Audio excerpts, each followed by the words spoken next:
Good evening, everyone. Welcome to the regular town meeting. Today is Tuesday, May 26th. The time is 6:03.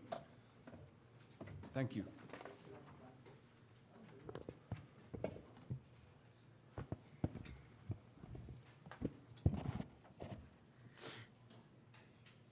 Misty, please take the roll call vote. Commissioner Milligan is online. Commissioner Brennan? Here. Commissioner Milligan said here, I heard him. Commissioner Harridan? Here. Commissioner Murillo? Here. Commissioner Taylor? Here. You have a quorum, sir. Thank you. For those who wish to join us, please stand for the invocation and the Pledge of Allegiance.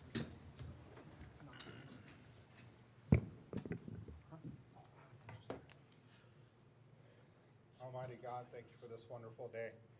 Thank you for your blessings. Thank you for the moisture. We just want to come to you and ask for wisdom and discernment and to give us guidance as we move forward, as we trust and put all of our hope in you. In the name of Jesus Christ, our Lord and Savior. Amen. Amen. I pledge allegiance to the flag of the United States of America and to the republic for which it stands, one nation, under God, indivisible, with liberty and justice for all. I salute the flag of the state of New Mexico and the Zia symbol, perfect friendship among united cultures.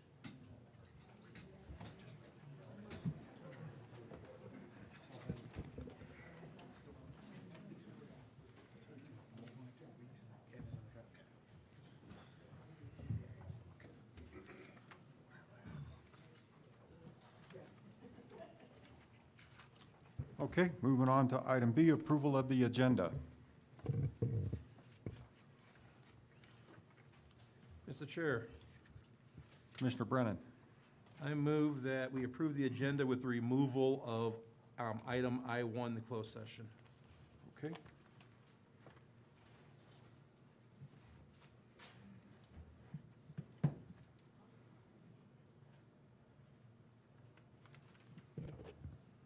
Any other discussion on the agenda?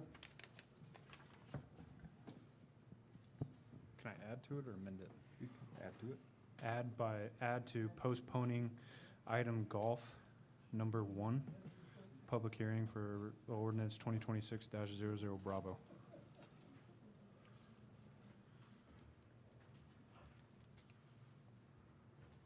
Okay. Any further discussion? Okay. Please take the roll call vote. Need a second? So, I'm sorry, we need a second. Yes. Second. Okay. We have a second. Now roll call vote. Commissioner Brennan? Aye. Commissioner Milligan? Aye. Commissioner Harridan? Aye. Commissioner Murillo? Aye. Commissioner Taylor? Aye. Motion carries. Thank you. Okay, moving on to D, consent agenda.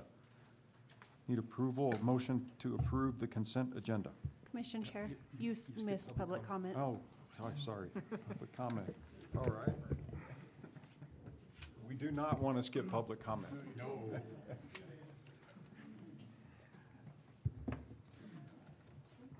Okay, first up is Mr. Tony Harmillo.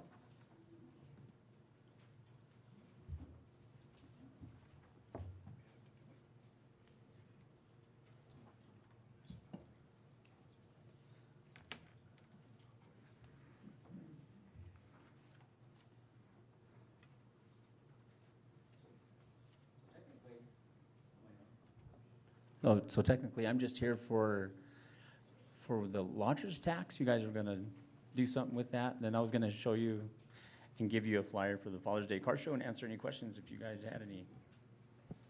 Can I give these to you? All right? Yeah. Or you then.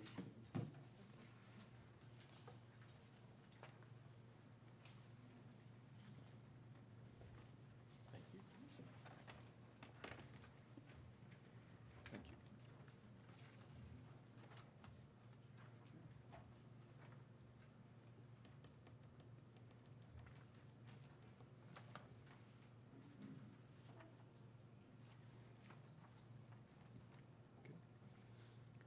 So do you guys have any questions for me? Or, I appreciate you doing this year after year. Yeah. You're the guy that's on the other end of the phone whenever anybody calls to set up a spot at the car show, so thank you Right. so much for doing that. yeah, oh, yeah. Thank you. All right, Thank you. all right, cool.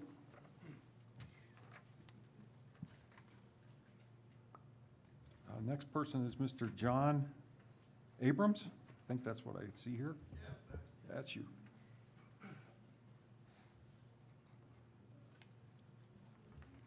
First and foremost, I want to thank Commissioner. Okay, Oh, thank you. thank you. First and foremost, I want to thank Commissioner Taylor. Thank you. Putting all of your effort into the spreadsheet and the work sessions, getting a budget that looks pretty good. I'm still questioning a $10 million budget. Gentlemen, I don't think you're going to see $10 million next year. I can't foresee the future. I have no crystal ball.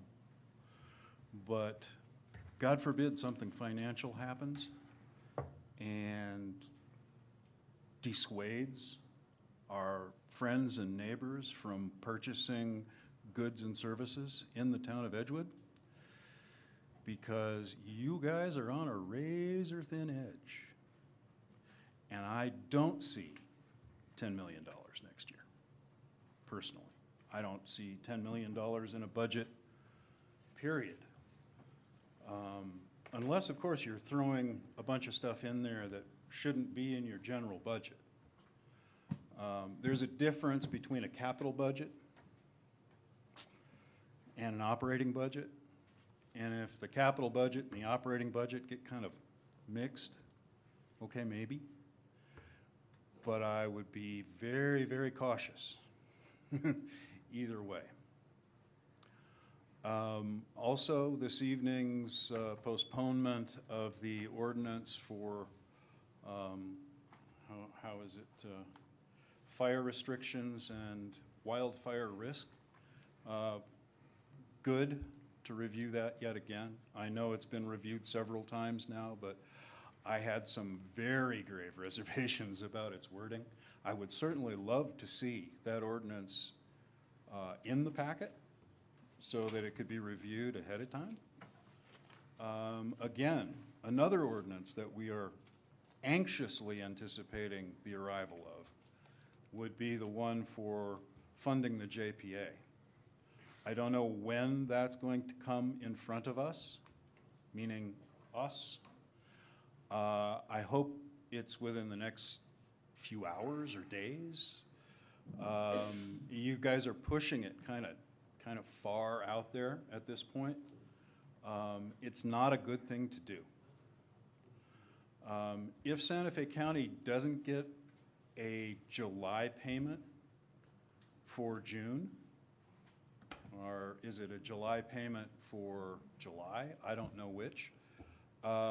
They might be a little bit fussy. I think. I would be.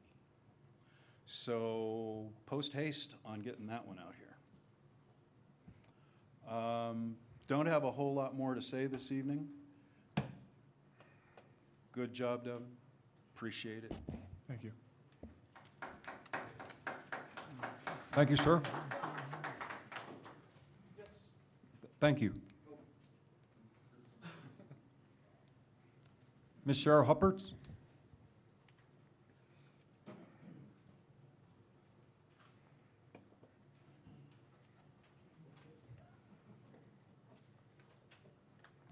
Cheryl Hupperts, Edgewood. Again, what John Abrams said. Devin, we appreciate the work that you did working with the manager and the clerk treasurer that was really needed, and participation that you gave your extra time to. And I'm glad that we're all beginning to see that we need to be more transparent. As a town becomes more transparent, you're going to save money on IPRAs. When you save money on IPRAs, you're not going to need to have as much staff. IPRAs take a lot of time for the staff to produce. So getting more up on your website, keeping the budget in front of people, what's going on is going to save you money. I'm concerned, like John Abrams is, about the the draft ordinance not being done for the JPA. It seems like we're really pushing it tight here. And then my next comment is to Commissioner Murillo. I hope that you'll think about considering changing your vote on the JPA. I know as you're a constitutionalist, and I know as that person, we listen to we the people. And all the people I've talked to and heard are in favor of the JPA. And I just want you to reconsider your vote when we have the hearing. And the last thing I guess I want to talk about is this term mayor for the commissioner, like right now it's Reardon, it was Brennan. I think using the term mayor is incorrect, because this is a commission manager and they should be commission chair. Because people don't understand this form of government, and they think the mayor is always to blame for everything that goes wrong. And they'll get on social media and go after the mayor. But honestly, you're all responsible. It's not one person, you know, and a town manager. So I really think you should consider changing that title to commission chair. Thank you. Thank you. Last person up is Mr. Adrian Chavez.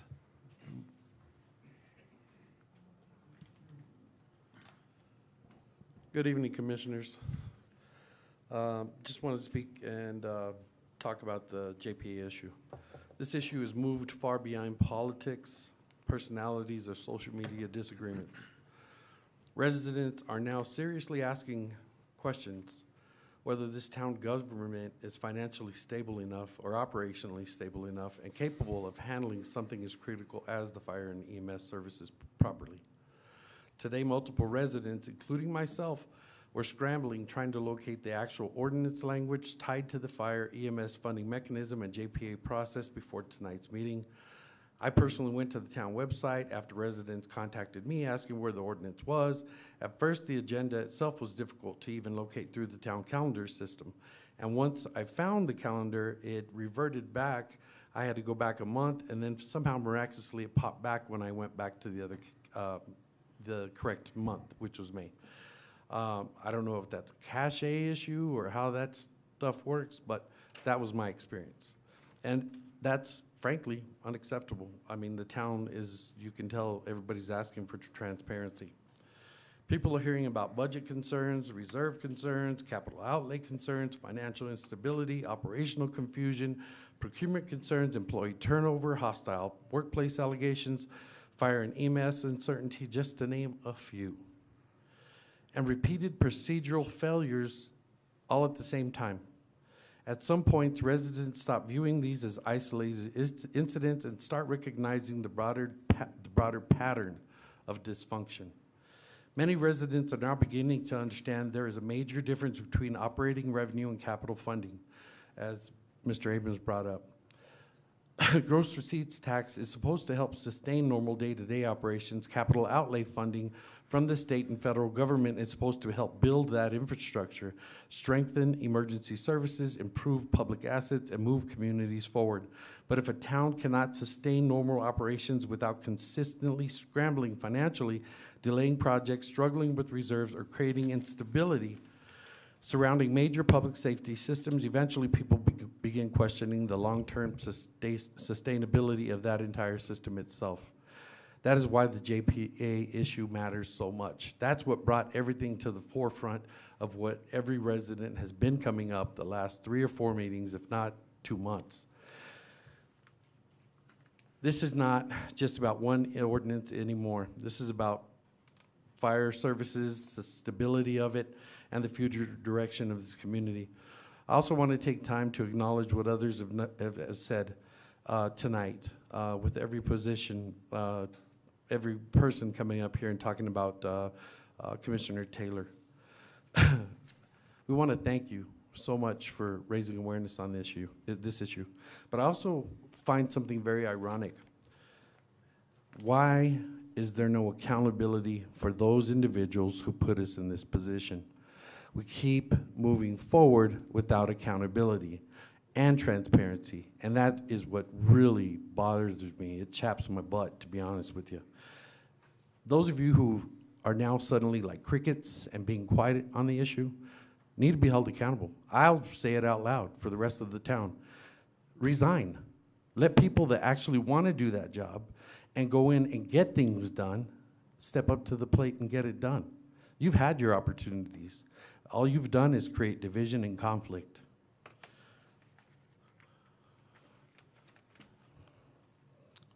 I really want everybody in here to understand, I'm not trying to come up here and specifically accuse or hurt anyone in specifically, but I, like a lot of the residents, are just simply sick and tired of the dysfunction. Thank you. Thank you. That was the last person I had on the list. Did we miss anyone? Okay. Okay, please come on up. Yes. Thank you. Teresa Benton, Edgewood. I would like to go forward with what Adrian talked about. In the minutes from the last meeting, the statement is Jerry Powers criticized the backroom political actions, including stopping payments to EMS without commission approval, blah, blah, blah. Well, Santa Fe County's last full payment was May of 23, last partial payment April of 24.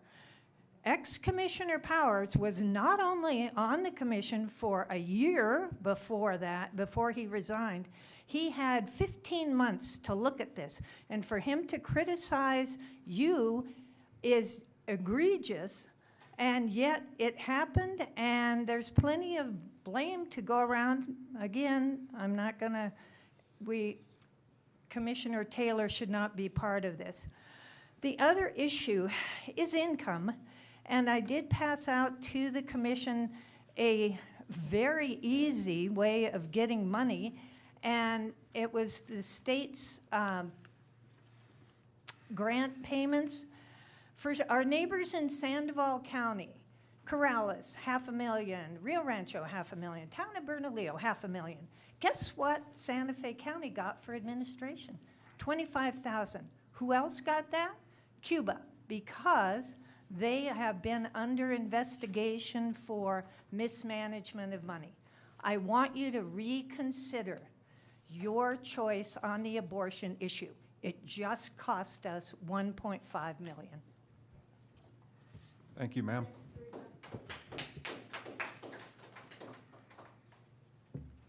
Okay, anyone else? All right, thank you. No, yes. Sorry.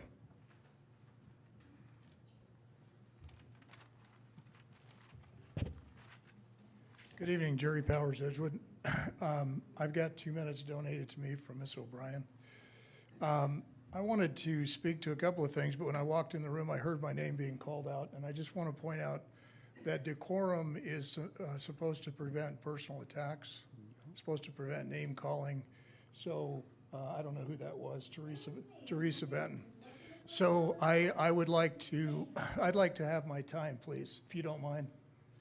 So I wanted to speak a little bit tonight about a couple of things. One is people keep talking about the lack of transparency, and one obvious example of that is you all have a policy of doing agenda request forms. During the last debacle about Commissioner Raridan being removed prematurely before he officially retired, there were items put on the agenda to that effect and no agenda request forms. So the public doesn't get to know, that's the purpose, is why is this on there? Who brought it? Who sponsored this kind of legislation? So I just want to point that out. The idea that Santa Fe County was not getting paid was never brought to the public's attention until it blew up into a lawsuit. Again, lack of transparency. Then when the ordinance to enact the fire services and pay for that was called for, the hearing was called for, there was no ordinance in the packet. There's still not an ordinance in the packet tonight that I could find. So these are simple things that could be easily to gain the trust of the public or get it back, to have these items in the packet and have them disclosed to the public. I too want to thank Commissioner Taylor for making the effort to bring the budget stuff forward and be transparent about it, call out the budget shortfalls. I think we all know that we have to live within our means on a personal level as well as on a town level. And the more that we have to dip into our savings year after year, we know where that ends. It can only go so long. When I was on the commission, I believe we had about an $11 million surplus. That's down to about 6. That's in a matter of 2 years.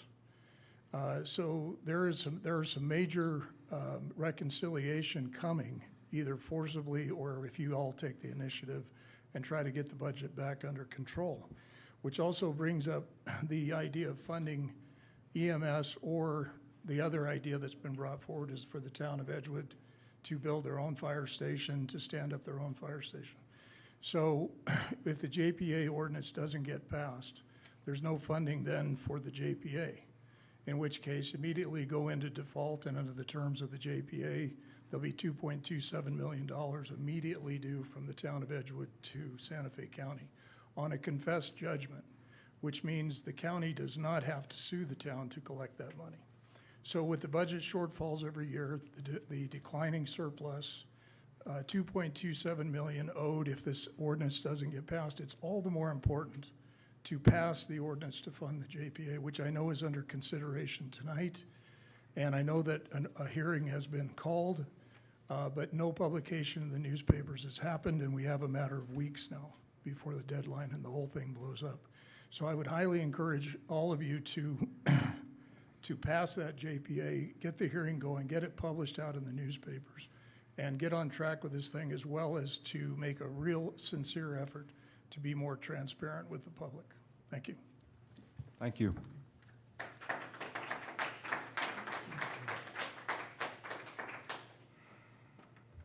Okay, anyone else?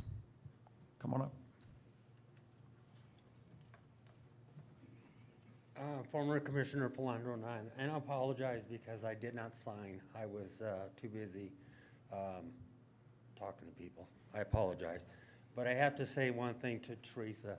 Teresa, your $1-point-something million is incorrect. That dollar amount is well over $10 million right now as to what the town lost over the abortion issue. And I have fought and fought you guys trying to get this corrected, and you guys continue to do your own will. We are not in any way, shape, or form a medical facility. We are a government facility. We do what we are supposed to do for the public safety of our family and our members here, and by God, that needs to be changed. If you don't want to do your job, just like it was mentioned a while ago, then damn it, resign. And I'm talking directly to you, Stephen. You're the one that made the comment on record that you were not going to change your mind and you're not going to vote for it. So if you don't want to do your job, then by God, I'm asking you, resign, please. This town needs funds from the state and federal government. We can no longer afford to go on the negative side. If we want to be successful as a town, then damn it, do your job. I can't do it by myself, but I'll give you the resolution. I'll give you the ordinances again. It's already spelled out. It's written and ready to go. Just tell me when. Thank you. Anyone else? All right, thank you. Appreciate the comments, folks. Now we'll move on to consent agenda. I need a motion to approve the consent agenda. Mr. Chair, Commissioner Brennan. I move to approve the consent agenda. Do I have a second? I'll second. Okay, we have a second. Please take the roll call vote. Commissioner Brennan? Aye. Commissioner Milligan? Aye. Commissioner Reardon? Aye. Commissioner Murillo? Aye. Commissioner Taylor? Aye. Motion carries. Thank you. All right, item B, matters from the commissioners. We'll start with Commissioner Brennan. I'll go ahead and pass for the day. Okay? Oh, wait, one thing. Y'all may have noticed that there's been some equipment showing up at Venus Park. Just a reminder, it's the carnival. It's going to be here next weekend. Thank you. Commissioner Milligan? Just wanted to say, sorry I couldn't be there this evening and look forward to getting everything accomplished. Thank you. Commissioner Muriel? Pass. Commissioner Taylor? I just want to say thanks for the kind words. I appreciate it. I'll keep trying to be as transparent as possible. And thank you, Misty, especially to her and I worked a lot of hours on that workshop on Friday, and then I know she put in a lot of hours for the budget for 27, and yes, so thank you, Misty, and thank you, Kelly, for all the hard work there. And again, just thank you for the kind words. Appreciate it. Thank you. And I'd like to echo that too. I heard that from the public several times over the weekend and again today, that the workshop went very, very well. And the staff and Devin pulled it together, and we've got a way forward. So thank you so much for that. So I would like to provide some clarification to answer your questions on the JPA ordinance and how that's supposed to work. I've got a reading from legal counsel on this. So in a nutshell, tonight we should make a motion to approve this ordinance for posting. Once it's posted, or once it's approved, then we notify the proper agencies to get it posted. That could take 1 to 3 days, so we're told. Then after that, it has to stay out there for 14 days. And then at the end of that, it's 14 plus 1, depending on what time we get it submitted. And then we bring it back to the agenda for public hearing. And then at that point, any discussion, and then we vote on it. And then it takes 5 days after that for it to be enacted. So I can read you the comments here just to make sure I got everything correctly. It says, yes, your understanding is correct. Today, the commission will meet at the regular meeting to vote on the form of ordinance to be published. After the legal notice is published for at least 14 days per section 3.17-3 NMSA 1978, with the ordinance available to the public through the clerk during that time, you may hold a public hearing at the special meeting within 72 hours of OMA notice, and the commission can vote to approve the ordinance by roll call. As to why the ordinance takes form, creating a dedicated GRT fire fund, it's required by paragraph 1H1 of the JPA itself, and it's legally compliant structure under the Bateman Act. So I think we've met those requirements, and we will be covering that this evening. So I just wanted to make sure everyone understood the process, because I have received a lot of questions on that. Was there anything else that I missed on that you'd like to add? No, sir. Okay. Mr. Chair, Commissioner Taylor. if I may. So today, May 26th, hopefully everybody here get good news. Wednesday, the 27th, tomorrow, papers get it. 2 to 3 days, realistically, that takes us to May 29th. So at worst, we could count on June 1st, which is the following Monday, to be posted. 14 days later, that leaves us to June 15th, which is a Monday, plus 1, June 16th, we will have the meeting. From there, once again, hopefully it is passed. 5 days after that takes us to June 22nd, and then June 23rd would be Tuesday, the day it is effective. So I just want the dates out there so everybody's tracking. Thank you, Commissioner Taylor. Okay, that was all the comments I had. Again, folks, thanks for the comments. Thanks for the amount of folks that showed up tonight. We really appreciate that. And we appreciate your honesty, and we're going to get this done. Thank you. All right, moving on to reports. Town Clerk, Treasurer, Deputy Manager. Thank you, Commission Chair, Commissioners. I don't have any new business to report this evening due to the budget prep. Okay, thank you. Chief Ross? Mr. Chair, Commissioner Chair, thank you. Likewise, my report for the April stats is uploaded in the agenda, and I don't have any new business. Okay, thank you. Thank you. Town Manager. Mr. Chair, Commissioners, just real quickly, at the last meeting you directed me to apply for the $230,000 TPF funding from the state or from DOT, and that's been sent in this weekend. So we have applied for that. I think we stand a good chance of getting it, and that would be for the design and engineering of Dinkle, east and west. Alex Millen is our new acting manager in planning and zoning. The grant plant will be taking over our grants until we have a new grant manager hired, and they're gonna help us catalog them, make sure that we're up to speed where we need to be on all of those as far as what forms we need to sign where. I think we're close. We've got one federal grant that I spent the weekend taking 100 question test, and I'm too old to take tests anymore, but I passed it at 92%, so should be able to sign the ARF and we'll be okay. This rain is just a true blessing, but with it comes the flooding of the library, and it is significant. I've notified the school district, but the roof has really apparently cracked over the winter, and we're experiencing some significant flooding and damage. And then finally, our shelter manager has submitted her resignation, her retirement, effective in January, so we'll be posting that position as well. I thank her for all her great services. We're gonna miss her for sure. That's all I have, sir. Okay, thank you. Okay, moving on to item number G, ordinance resolutions and zoning. First item up will be, moving on to discussion and draft version of ordinance 2026-00C, an ordinance creating the GRT Fire Services Fund, implementing the town's pledge of certain gross receipt tax revenues to support the town's payment obligations under the Joint Powers Agreement for the fire suppression, fire prevention, rescue, and emergency medical service between the town of Edgewood and the county of Santa Fe, and providing for related matters.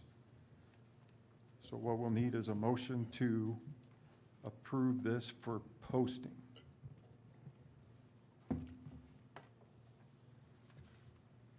Mr. Chair, do we have a copy of it put up on, so they can see what we're gonna be approving for posting? Misty, do we have a copy we can post? 1 second, I'm sorry. We're Thank going you. to send them over to James now.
So Commissioners, this I think was at the request of Commissioner Taylor. Did you want to review the original ordinance draft first or the Which one's most the, recent? which one's the original?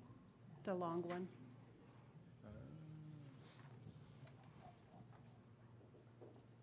Let's go to let's review the one that we all care about.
So to let everyone know, a substantial amount of work went into this, and two of the commissioners, which are the legal liaisons, have approved this version of it, and along with the town manager and our legal counsel. So at this point in time, the other commissioners have taken the time to look it over as well. Mr. Chair, Commissioner Brennan. I move that we approve this version of the ordinance to be posted for the for an upcoming hearing. Second. Okay. Any further discussion? Mr. Chair, Commissioner Muriel.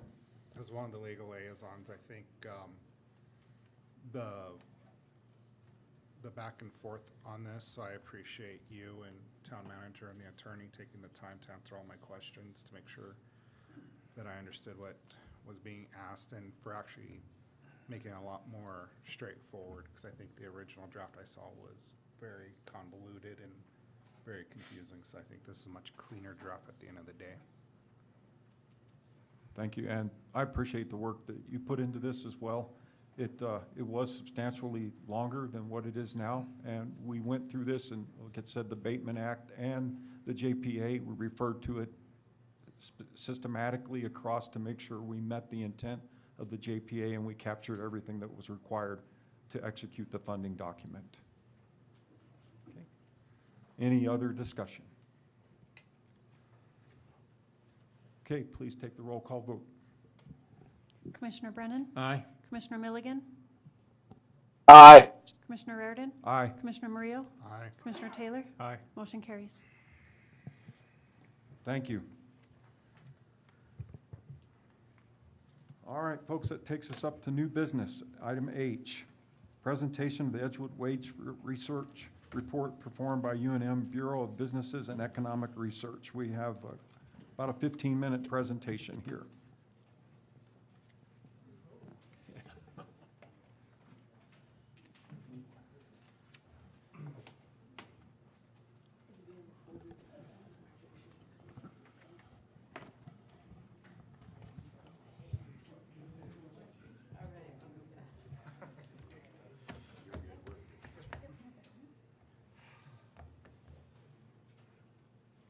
Thank you, gentlemen. Well, I'm waiting for him to put the PowerPoint in to show everybody. I'll just tell you a little bit about myself. I'm Susan Reagan. I work at UNM Bureau of Business and Economic Research. I've been there since 2013. Prior to working at UNM Bureau of Business and Economic Research, I worked 22 and a half years in state government. Ma'am, yeah. Am we I can't not hear you. talking? Sorry about that. I'm used to my voice just carrying. So, where I worked in state government and Department of Workforce Solutions and their Economic Research and Analysis Bureau for almost 22 years. So I bring to you, and I want to, as we get the PowerPoint up and running, I want to thank both Misty and Kelly for reaching out to the Bureau and asking us to come and do some research for you.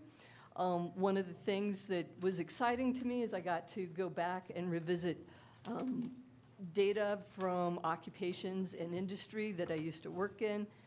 But I also got to look at a lot of statistics about Edgewood, and you guys have a very unique town and location and population.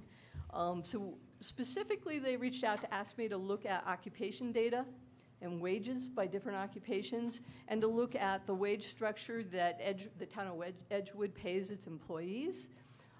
But specifically, I stepped kind of beyond that, so I'm going to cover a little bit about your town, stuff that you might know and understand.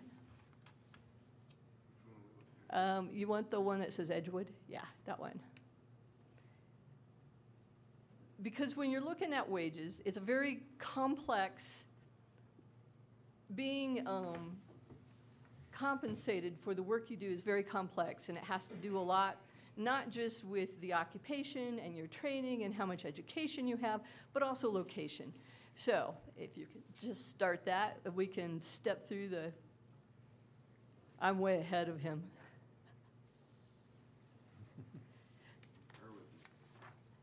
Oops. Yeah, you should be able to just hit that where it says, there you go. Go to the next slide. Remote right there. Ah. Let's see if we can advance it. Turn it on the side. Other side. There you go.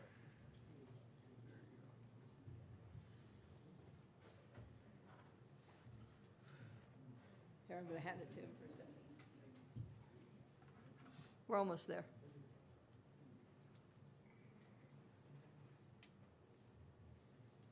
Can you just advance it? I'll tell you when to, oh, hold it.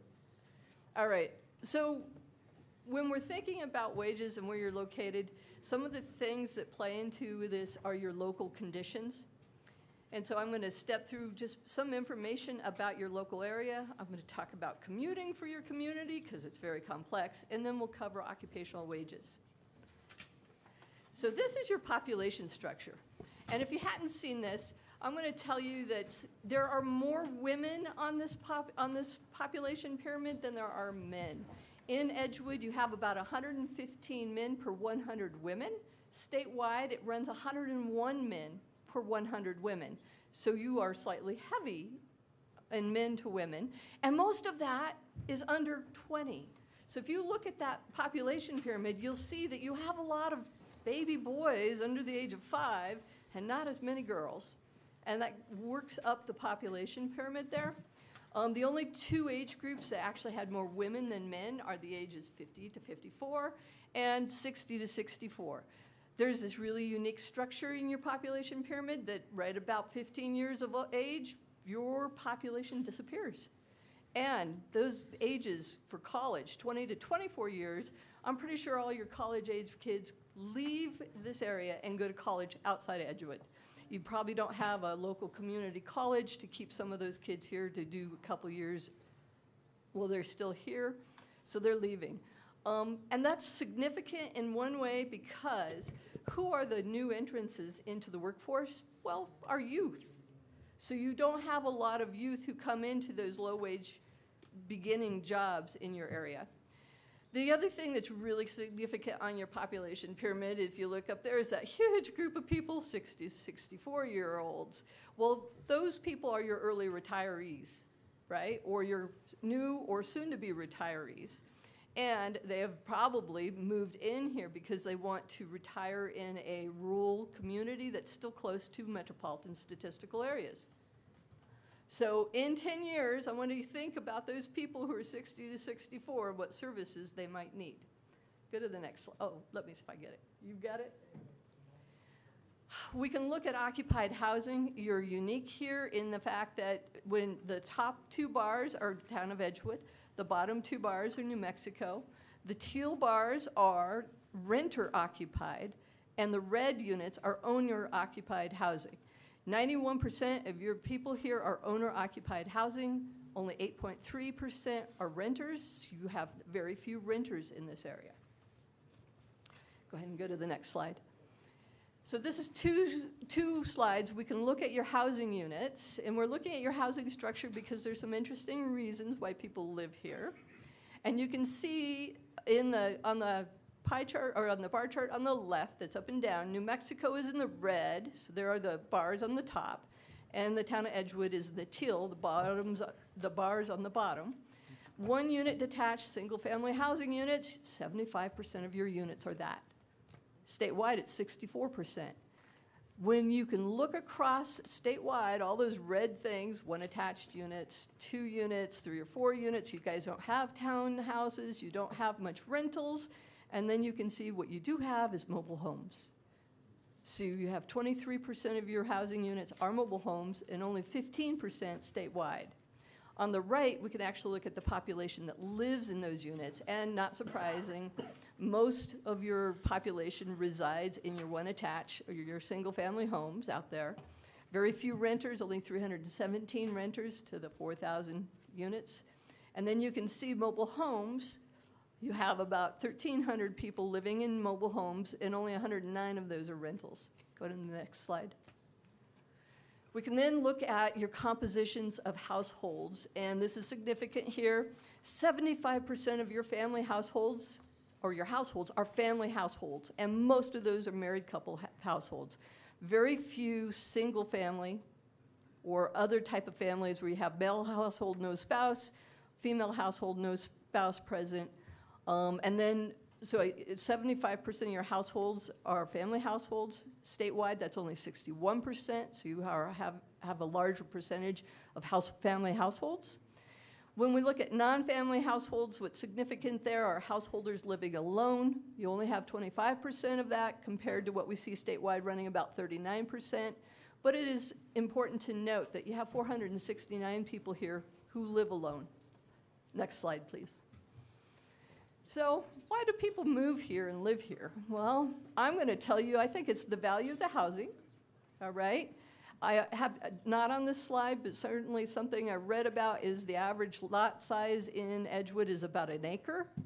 So you have a lot of land, and your housing units with mortgages, your median in value is 305, without a mortgage is 308,000.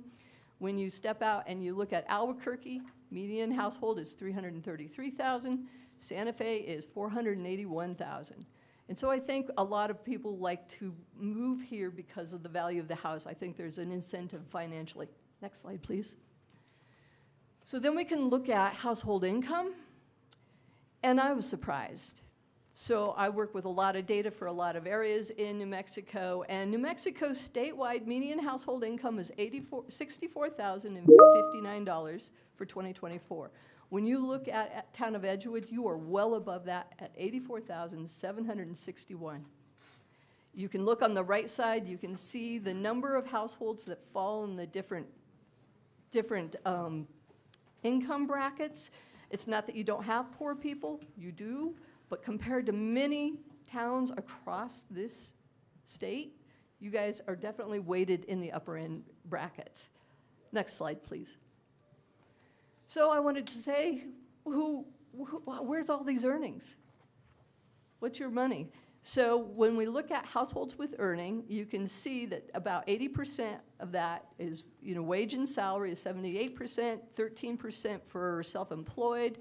But then you can see down there with retirement income is 33%, and with Social Security income is 32%. So you have a slightly larger, and he's sorry. It's okay, sorry about that. But I could talk you through it. You can see where the people come in with the different, where your income is coming from, so you do have retirees here. The other thing to see is that your SNAP assistance and your SSI is 1.3, but your SNAP assistance is 9.8. Go ahead to the next slide. So that is not to say there isn't poverty here. And I do want to note that it does rate. So Edgewood's poverty is 8.3%. New Mexico statewide is 16.4. You guys are half of that. But look at the population pyramid for income in the past 12 months below poverty level. And you can see that there's this bar, 35 to 44-year-old women who are in poverty, and I'm going to tell you that a good portion of them are single. From one of the slides earlier, we saw women head of households, and they're probably associated with those children under 18 there. So that's approximately 752 people in your community fall in below the poverty line. Next slide, please. So this is an important thing when I'm thinking about wages and what we should pay people. And this is employment by where you live. And this is by, you'll see private for profit. It's male and female. Males are in the red, females are in the light orange sort of color. 50% of employed people living within the town of Edgewood work for private for profit. 32% work for government, could be local government, state government, or federal government. You can see those breakouts there. 11% are self-employed, and then I didn't put this in there, but the private nonprofit is about 9%. Next slide, please. What industries do they work in? Well, not surprising, you'll see that down there public admin is pretty big, but healthcare. So not surprising to me because statewide, healthcare is the largest private employing industry in the state right now. When I used to do a slide like this back in 1990, I would have told you education was the largest employing industry in the state. It has changed, mostly because our age level in the state has gotten older, and what people need when they get older is healthcare services. You can also look in there, construction is pretty big, educational services. All right, next slide, please. Commuting. Let us talk about this. That green circle, so this is a very wonderful data set, comes from the U.S. Census Bureau, something called Local Employment Household Dynamics, and they map where you live and where you work. The green circle is 156 people who live and work in the town of Edgewood. The arrow going out, 1,247, are people who live in the town of Edgewood but commute someplace else. That 1,008 are people who live outside of Edgewood and actually commute into Edgewood to work. You have a very complex commuting structure. Next slide, please. That particular data set can now break that down by some characteristics of your commuting workers. And you can see that, and the big thing to look at there are workers earning more than $333,000 per month. There are 728 of those external jobs filled by residents who live here. 58% of your residents who commute out are high earners.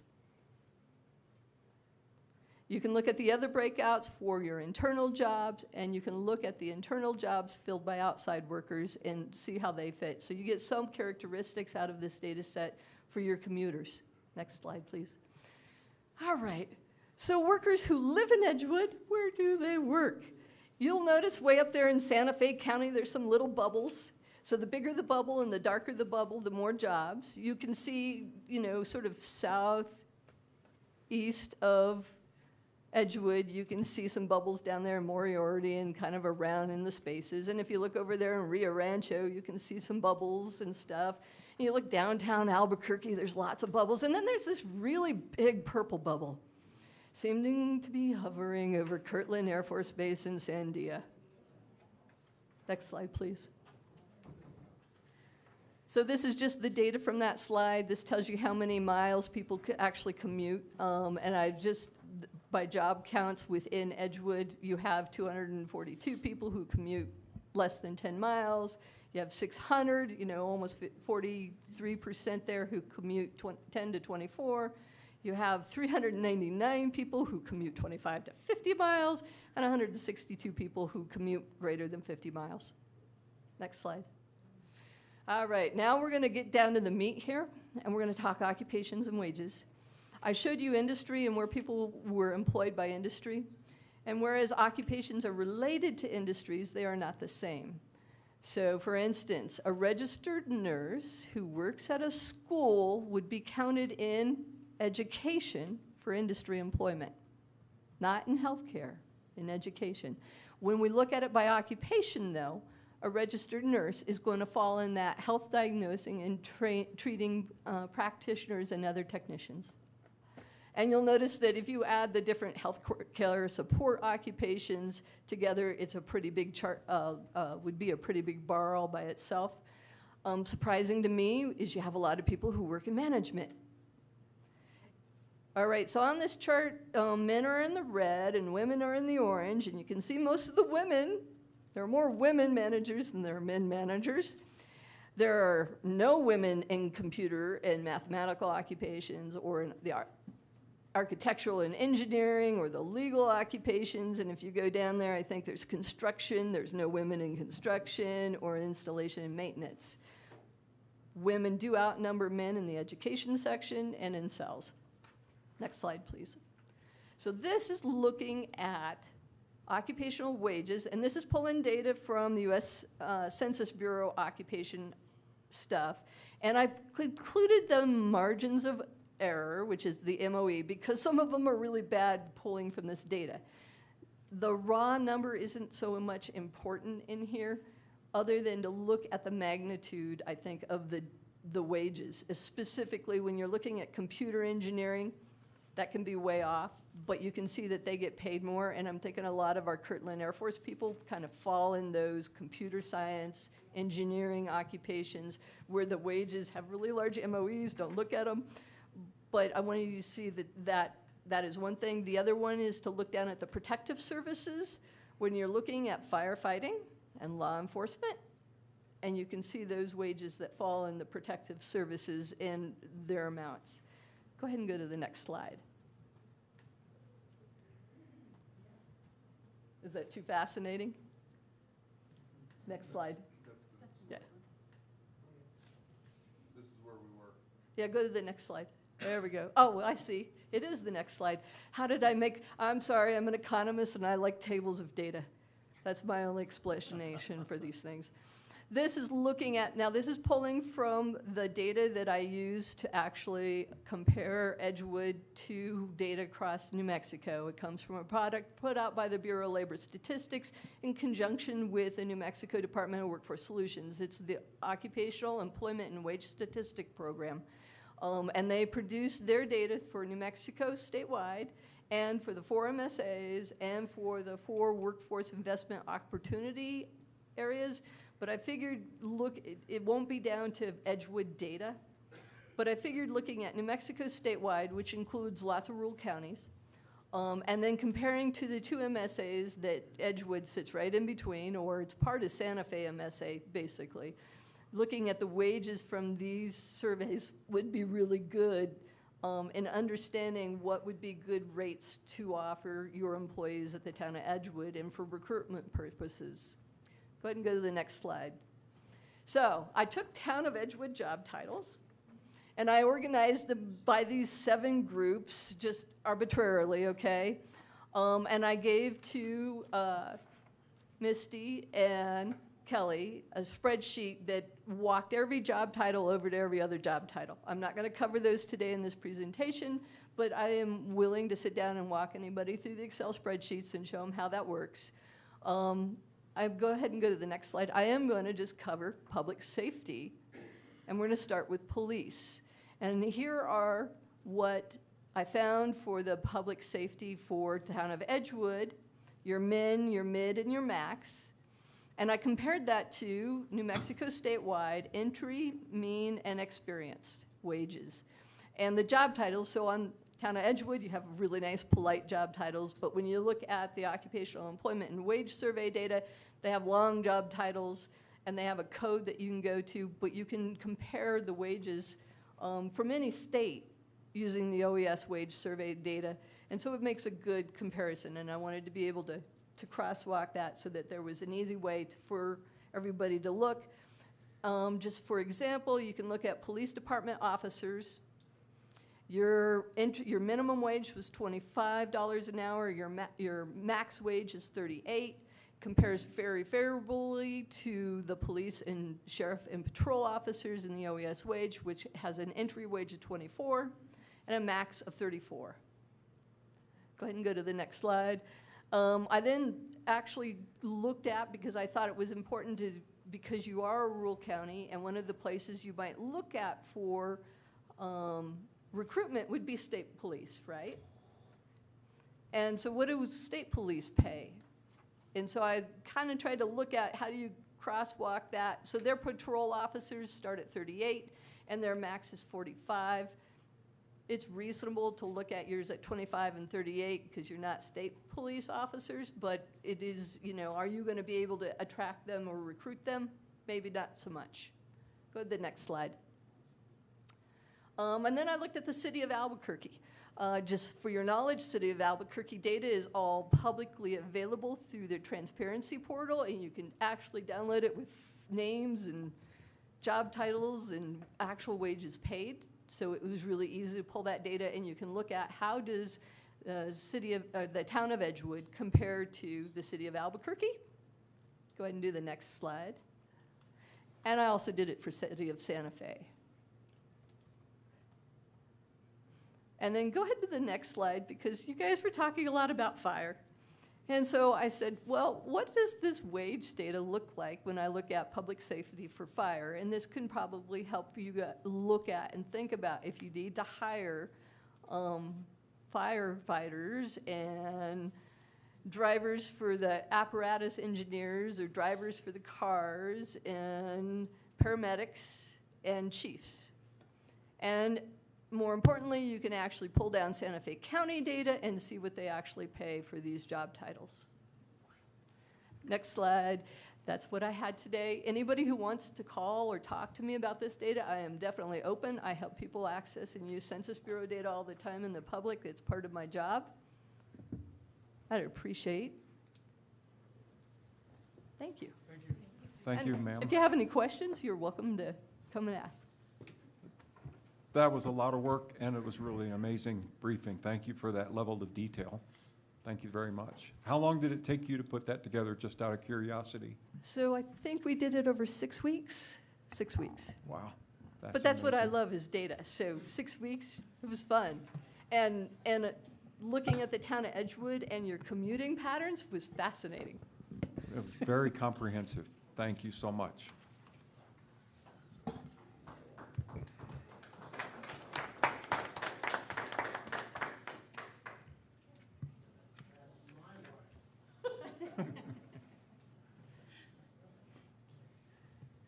Okay, our next item up is funding recommendation by Lodgers Tax Advisory Board for applications reviewed at the May 14th, 2026 Lodgers Tax Advisory Board meeting.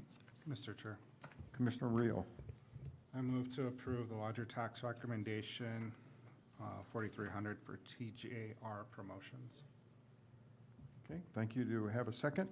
I'll second. Okay, any discussion? Just to confirm, Misty, $4,300? Yes, sir. It's, That's in the lodger's tax fund specifically for this project. Okay. No further discussion. Let's move to the vote. Commissioner Brennan? Aye. Commissioner Milligan? Aye. Commissioner Raridan? Aye. Commissioner Murillo? Aye. Commissioner Taylor? Aye. Motion carries. Okay, thank you. Moving on to item number 3, discussion and possible action on police department retention stipend. Mr. Chair, Commissioner Murillo. I recuse myself for a perceived conflict of interest. I don't believe there is a conflict of interest, but for the fun of it, I'll recuse myself. Thank you. Thank you.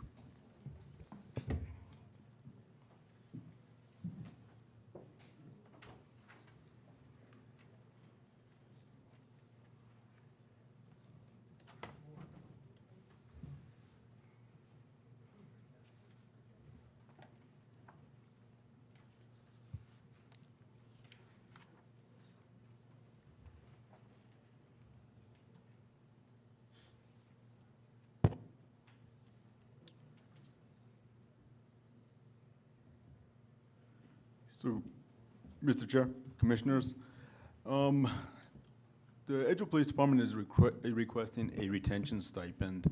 Now, we at the police department have not been immune to the turnover that has gone forward in the town. This fiscal year alone, we've lost 6 officers due to this turnover.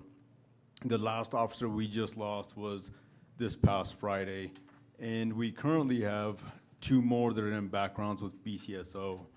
Go ahead and go to the next slide, James. And go ahead and skip through that one. So, like I said, we're requesting an approval for a one-time retention stipend to help retain officers. Now, this retention stipend, we have funds that are in the budget that have come in the form of the LERF fund that is coming in to help support salaries. And we also have funds coming in from Moriarty Edgewood School District that help support our SRO position. These funds have been received by the town, but they are still currently in general fund and have not been reallocated to our specific salary line items. They're still sitting there, they haven't been touched. So with us being short throughout this whole fiscal year, our salary line item it's well above the norm.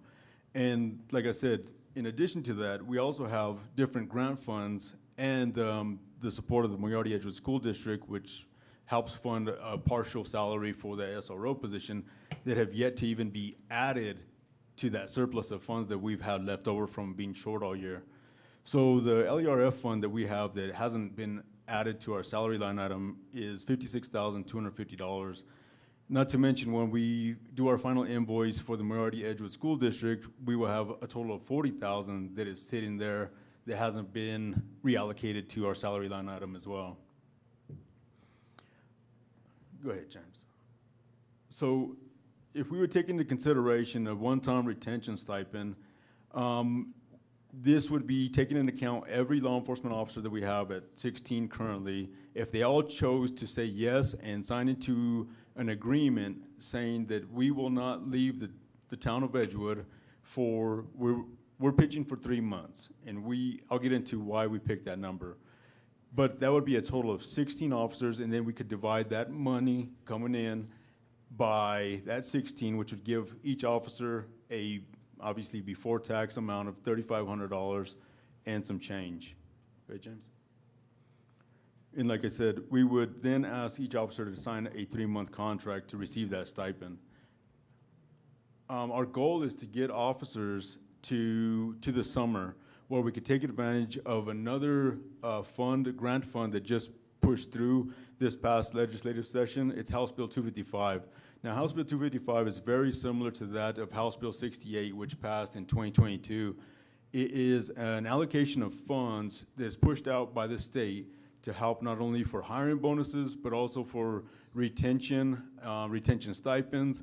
Basically, what's happening is the state knows that there's not only a crisis in our state itself, but nationwide, where people just don't want to answer the call to join up and be a law enforcement officer anymore. There's a shortage in our state, there's a shortage nationwide. So what this fund is helping is smaller agencies such as ourselves, where we can actually push out and try to recruit people with hiring bonuses, try to retain people with retention bonuses. So that's what this fund is going to do.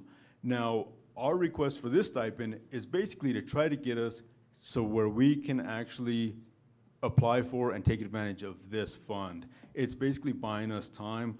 I'm really hoping that the 2 officers that we currently have in backgrounds with BCSO may think twice about jumping ship, because as everybody knows, it costs more to recruit new than it does to retain what we have. Not to mention, if our officers are running short shifts, what are we doing at that point? We're paying overtime to help with shift coverage. So it's costing the town twice as much if we lose people. So this is hopefully it's a fix to, not only keep the 2 guys that we have in backgrounds with BCSO, but also not to lose any more officers. We don't need to fall down to 14. You all know that we're allotted for 21. That means we have a third of our police officers that we're allotted for are vacant spots right now. And LT, are these folks leaving for higher pay? So we're losing most of our people to BCSO, which BCSO, they have a higher starting rate. They also have more specialties and more opportunity. Now, the chief and I have been looking into different ways of recruitment. We're also looking into maybe possibly reaching out for more TFO positions so that we can expand, but at the same notion, we don't have a need for a SWAT team here. There's no use or need for a SWAT team. We have about 4 or 5 instances a year where we do require some assistance from other agencies for events like that, but some of these guys want to have growth and development in their career, which we don't fault them for that, but also we're trying to gear up and trying to think of new ways to develop them as young officers and keep them here. In doing so, we're looking into what kind of grants we could look at for K-9 and for other, what you would deem as specialties such as that. Okay.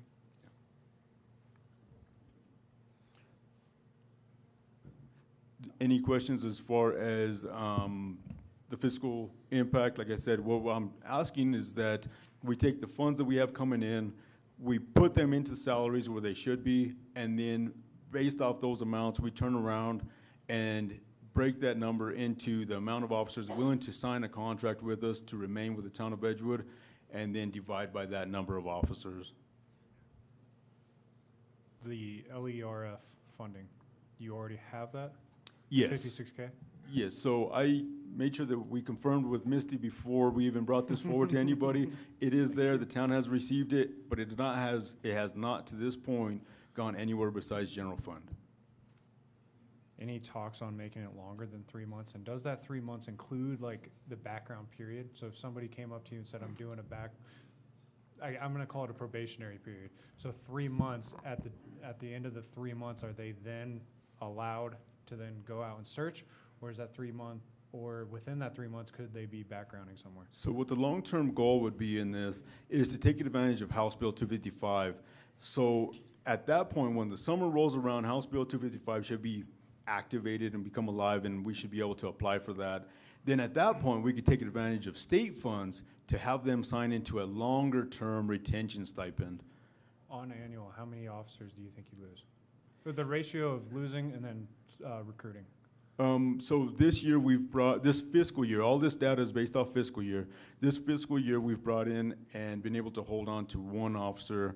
We had 2 really promising ones that were lateral transfers, but when when the town of Edgewood is in the media for the spotlight that we've been in for, it makes people really reconsider coming over and working for us. So we've been a victim of that as well. So we've actually been able to bring in one this fiscal year. How many have you lost? We've lost 6 currently, and that's not to include the 2 that are in backgrounds with BCSO. And then, so call it 8. You've lost 8 from this time to last year, 2025, May of 2025? Correct. So in 365, so I'm just spitballing here. Of that 56,000, instead of dividing it by 16 equally amongst the officers, but when you divide it by 8 to increase the amount per that officer for a longer term deal? If you're averaging losing 8, let's call it, instead of accounting for 16. Does that make any sense? I'm sorry. I'm sorry, where were you getting your 8 from? Well, you said you lost 8 in the past year. 6. We've lost 6, Well, and we have 2 in backgrounds. I'm just going to Right. consider those 2. Right. Okay, so that's where I'm getting the 8. But the 56,000 is divided by 16 to equal the 3,500. Correct. Or you could do it by 8, double it, and maybe get more time out there to secure. I don't know. I'm just asking questions here. So if we do it by 16, that's the remaining officers that we have. Yep. So that's asking them to lock themselves into the town of Edgewood and remain loyal to the Edgewood Police Department for the time that we have, so that we don't risk losing anybody else until we could take advantage of this state fund.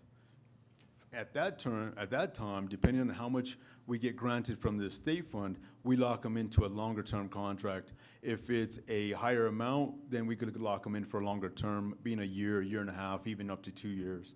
What, do you have an estimate on the state fund?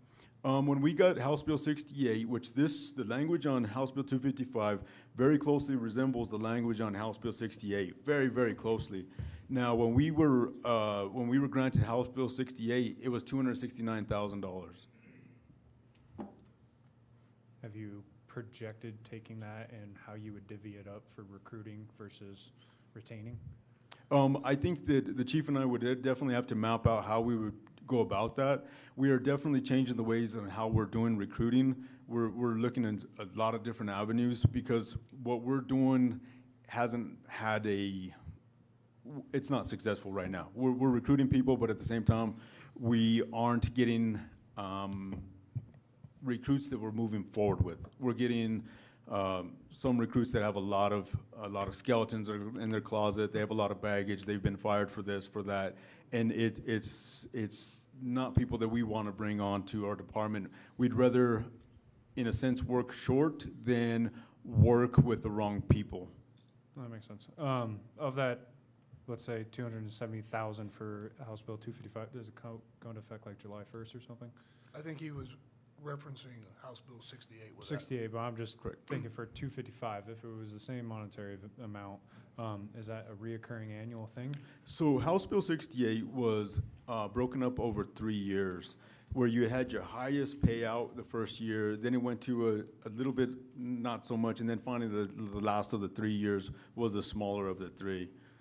I do think that House Bill 255 will closely resemble the same way that House Bill 68. I think House Bill 255 is really geared towards replacing House Bill 68. Would you be opposed to presenting your breakdown and just your plan of how you're going to retain and recruit, and how you would divvy it up if you do get it at a later time? No, absolutely not. No problem whatsoever. Yeah, I don't think we would propose that without a breakdown, so. Cool. So LT, what other agencies are doing similar incentives like this for service commitments, and what do they look like? Well, really right now, most agencies are still doing hiring bonuses. The town of Edgewood has never done a hiring bonus. That's kind of their way of trying to recruit. They're really working on the recruitment end of things. Our thing is, if we don't lose them, we don't have to recruit them. Everybody knows that it costs twice as much to bring in somebody new as it does to retain the person you have. If we had bad officers here, then by all means, we could let them go out the door and try to get some new ones. But we got some really good, solid cops, and which is why there are other agencies trying to take them from us. We are putting in the work, we're training them, we're molding them, and then we're seeing them off to bigger agencies.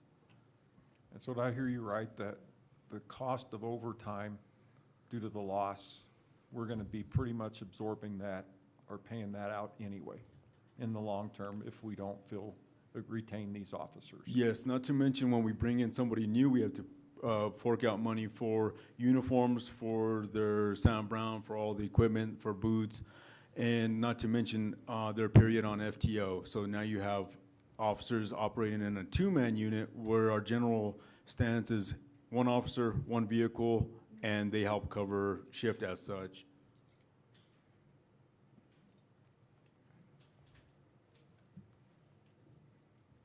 I just want to say, I think that would actually be worse, because the 56K, it's grant, you already have the funding. Yeah, so the 56K isn't even our money necessarily, but if we did have to dip into overtime, that would come out of our general funds, which then lowers their budget, so it would actually be, so it's even worse than what you said, Mike. Correct.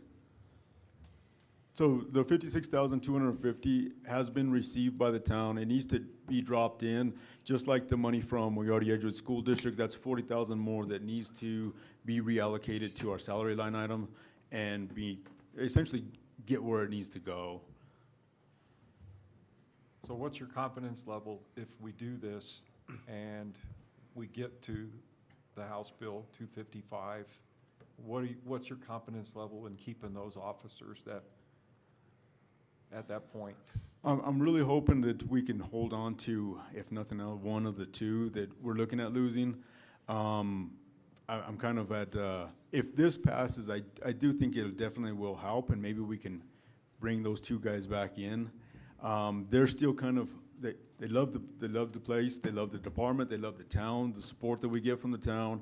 But at the same time, I mean, BCSO right now is the one with all the bright flashy lights and the fireworks going off, so that's kind of what we're competing with. One last question. I'm not trying to put you on blast.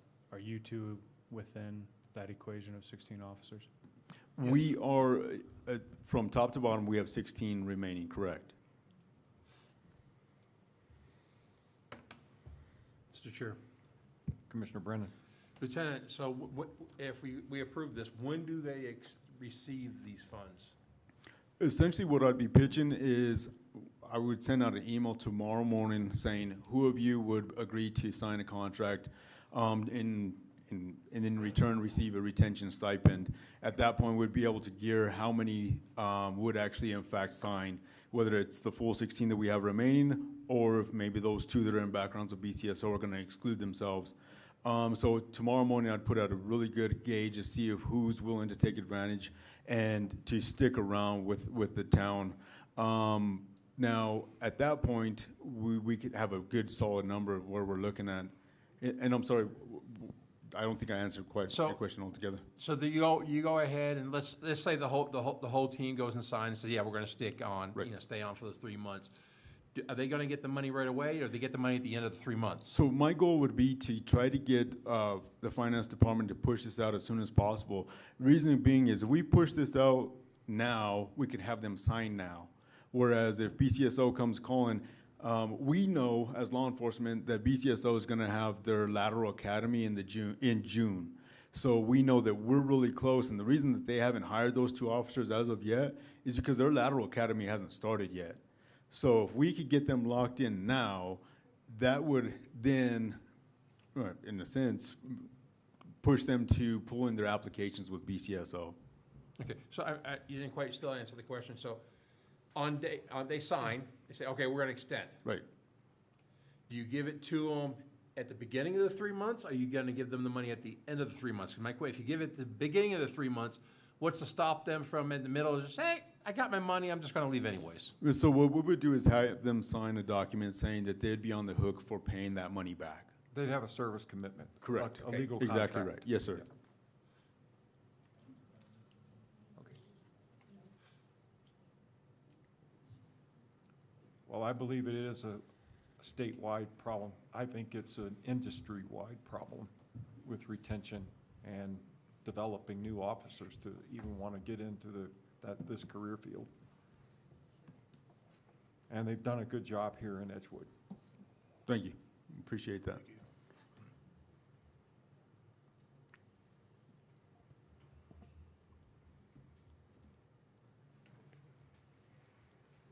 Any further discussion? Mr. Chair, just I'd like to go ahead and add to this. It's unfortunate the way the media throughout the, throughout the entire country, the way they portray a lot of, law enforcement officers and causing a lot of unneeded animosity. I'm not going to say that all police officers are perfect. They're human. They make mistakes. But I think that trend through the media is causing a lot of these recruiting problems, because why do people want to put up with that kind of headache? All they're going to do is get beat up.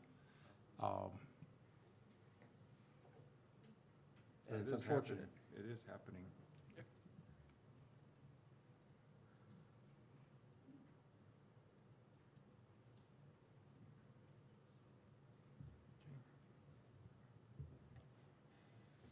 Staff, did you have any comments or recommendations? So my comment and recommendation would just be that I did work with Chief and LT to confirm that the grant funds have been received. They have. We're only waiting on one payment from Moriarty Edgewood School District to make that total $40,000. So we have, what do we have? 3/4 of the Moriarty Edgewood School District funds here. They just owe us 1/4 now at this point. So they do have the funds available in FY26 budget for this. Commission Chair, Commissioners, I've talked to both of the LT and the chief. And as town manager, I really support this. We have a top-notch police department with good officers, and I think if we can fund it and afford it, and I think we can, based on what we've heard here tonight, I think we need to support this and try and keep who we have the best of the best here in Edgewood. Thank you. Mr. Chair, Commissioner Taylor. I move to approve the reallocation for retention bonuses of $56,250 of the LERF funding for Chief Frost and his lieutenant to reallocate as retention for the next 3 months. Okay. Do we have a second? All right. Any further discussion? Okay. Please take the roll call vote. Got the 40,000. You guys are just asking for 56 too.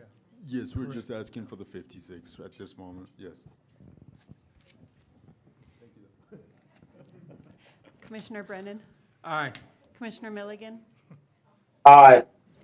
Commissioner Raridan? Aye. Commissioner Murillo recused himself. Commissioner Taylor? Aye. Motion carries. Okay. Thanks, LT. Thank you. Thank you, LT.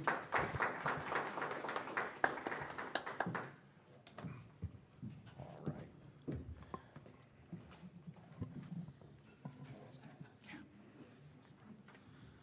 All right, next item up is discussion and possible approval of fiscal year 2026 to 2027 interim budget.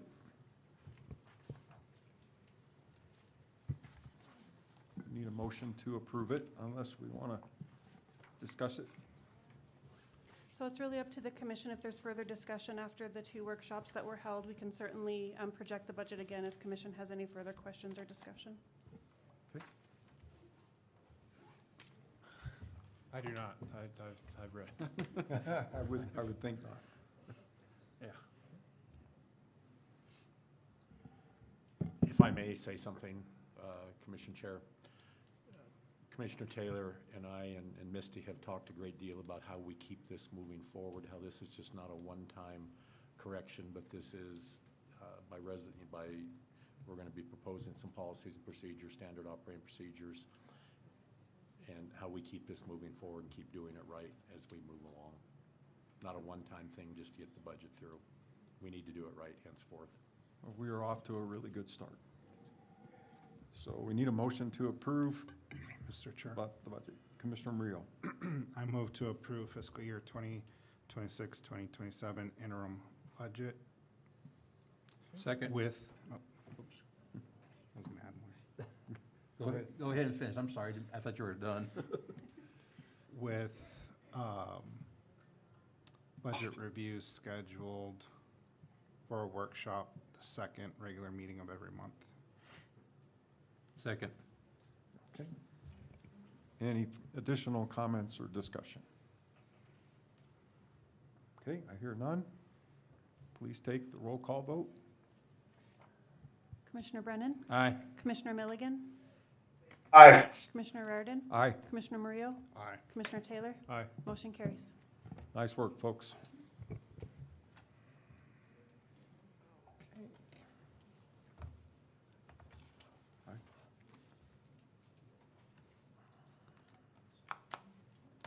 I think we're at the end. And there's no closed session. No closed session. Item K. So you're picking it up at item K. Yes. Okay, folks, that's bringing us close to the end. So we're at future meetings. Next one is June 9th, 2026, regular commission meeting. June 23rd, 2026, regular commission meeting. And the upcoming events, we'll just hit the highlights here. Edgewood Carnival, Friday, May 29th. And also June the 4th, summer reading event in the New Mexico Office of Archaeological Studies, Thursday, June 4th, 11 to 12:30 at Town Commission Chambers. Summer reading event at Amazon Adrian Magical, Thursday, June 11th, 2026, 11 a.m. at Town Hall Commission. Summer movie night, Friday, June 12th, 2026, 7:30 at Venus Park. And we have a library scavenger hunt, June 16th through the 20th, during library hours at Edgewood Library. And also summer reading event, slime making Thursday, June 18th, 11 a.m. to 1 p.m. Town Hall. And another reading event, Polynesian dance performance, hula lessons, and Leah making, Saturday, June 20th, 11 a.m. at Town Hall Commission Chambers. Takes us to final comments by commissioners. Any parting comments, gentlemen? Mr. Chair? Commissioner Brennan? Just want to thank everybody in the public that showed up. It's promising. Yes, I appreciate that too. We had a great turnout. We had a good meeting. We got it done. Any other comments? Mr. Chair? Commissioner Taylor? Thank you, Misty. It's been a fun past month. And then for, yeah. Exhilarating. Let's not. Let's focus on the future to avoid the past 60 days. To the people who weren't here earlier for the workshop, something that I stated was, and I've stated it prior to this, was keep showing up. I like that. We have a half-full room here. Hold us accountable. Make sure there's policies implemented. Make sure there's budget reviews. Make sure on a monthly basis that we're reviewing departments and where we stand. So that way we never, ever have a $3.5 million deficit again, and we can maintain the town budget. But that also takes you guys to hold us accountable. And what I mean by that is, in a year and a half, I could be gone. I'll be doing this exact same thing for next year's budget. I care about fiscal responsibility, but after that, who knows? And so it's going to be on everybody in this room, everybody listening, and us to make sure it maintains that way. So that's it. Thank you. And Ms. Cheryl Hubbards, I liked what you said earlier about the chair versus being a mayor. That makes a lot of sense to me because folks really don't understand how this form of government works. It's a commission, and we have 1/5 of the authority to get things done. However, the title of mayor really is a ceremonial role, and you serve as generally the spokesperson for events and outside activities, so to speak. But yes, there is a misperception about how that works, and thank you so much for helping clear that up. It was very much appreciated. So that's all I have, folks. We just need a motion to adjourn. Move to If there's adjourn. nothing else. Second. Okay, any further discussion? Please take the roll call vote. Commissioner Brennan? Aye. Commissioner